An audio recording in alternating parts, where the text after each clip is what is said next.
ou les sous-phases si tu veux, qui sont présentés avec un formulaire que je vous ai partagé, dans lequel ici tu as la phase, avec la date, ici, de telle date à telle date, et là ici tu as le lot locomoteur, tous les autres lots, tu as une vue en plan, avec les phases, avec les zones, excusez-moi, et une vue en coupe, dans laquelle, en fonction de la feuille, tu vas représenter qui travaille où.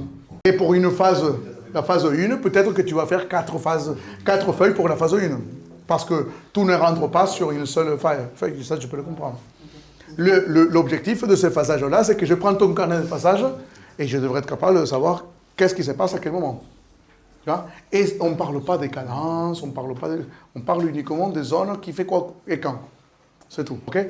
Donc, je pars du principe que ce phasage vous a servi pour bâtir les tâches que vous allez développer et pour vous inspirer sur la plateforme School, en fait, tu as déjà un découpage, une proposition.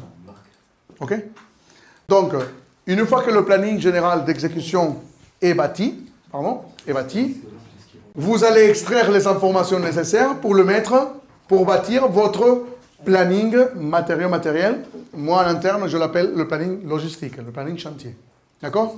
Là, je viens de parler des ressources matériaux.